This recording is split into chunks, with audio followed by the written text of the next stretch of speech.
Just a few months ago, Marcus Smart of the Memphis Grizzlies said that the NBA players didn't care about the new NBA in-season tournament. Being completely honest, nobody cares about that. It's the big one that we care about. But however, now that it's all done, it is very clear that a lot of people ended up loving it. The in-season tournament was a first of its kind for the league, and it gave fans something to cheer about in the early months of the season. On specially designed courts created solely for the tournament, it all started with all 30 teams competing for the NBA Cup, but concluded with just 4 teams duking it out in Las Vegas. The players on the winning team also earned an extra $500,000, which only increased their already competitive nature. I heard it's $500,000 on the line, so we're going for that. The in-season tournament is definitely a little confusing, so let's dig into it a bit. It starts with the entire league split up into 6 groups of 5. Each team played 2 games throughout the month of November, each on Fridays and Tuesdays.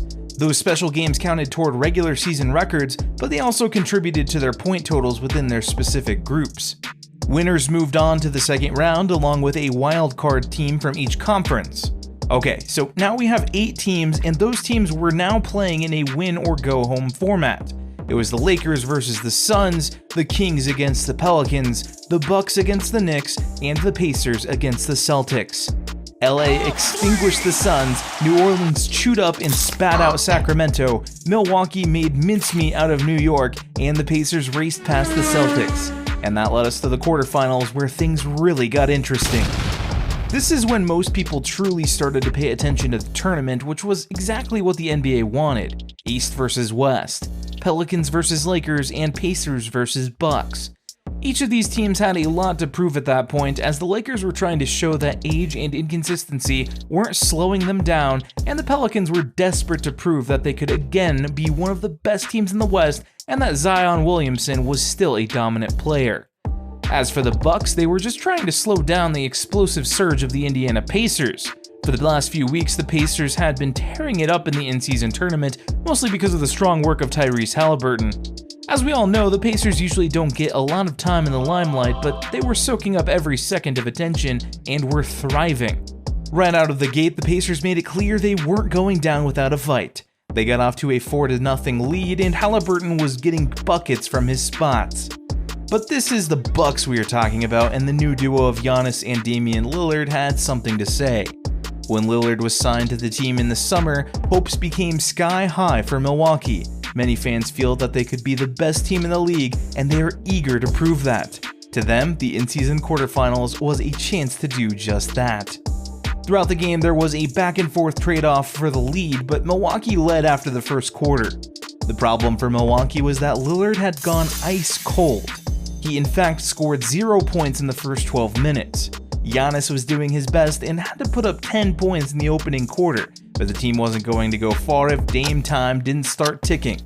He got a little better in the second quarter, but it wasn't until after halftime that he started to get rolling, scoring 16 points in the third quarter alone. But none of that could slow down Tyrese Halliburton, Miles Turner, and Bruce Brown. Indiana was playing to win, and they were getting pretty much everything they wanted. Every time the Bucks would grab the lead, Halliburton would respond with a pivotal shot, and Indiana would be back on top. At the end of the third quarter, Aaron Nesmith scored a clutch three-pointer to bring Milwaukee's margin down. When the fourth quarter came around, the Bucks led by just 3 points. A few minutes into the final quarter, the Pacers held a very tiny lead that was complicated by the fact that bench player Andrew Nembhard, who had scored 8 points in the third, was injured and taken to the locker room. The whole game seemed like it could go either way. But then the Pacers did what the Pacers do and sprung into action in the final 2 minutes of the game. Bruce Brown nabbed a steal, which led to a score, and Halliburton posted a crazy big three-pointer. With just 48 seconds to go, the Pacers were up by 8 points. In the end, the Pacers punched their ticket to the in-season championship, with Halliburton leading his team with 27 points and 15 assists. Just days before, they were underdogs, and now they were 1 win away from winning the first NBA Cup. "They tell me we're not supposed to be here," Halliburton said after the game, smiling from ear to ear as his team prepared to take on the winner of the West. Now, I'd like to tell you that the in-season quarterfinal game with the Lakers playing the Pelicans was just as exciting as the Pacers and Bucks, but, well, I'd be lying. Pretty much from the start, the Lakers had this one in the bag. It was surprising to see Zion Williamson and his team do so poorly because they had been turning heads recently.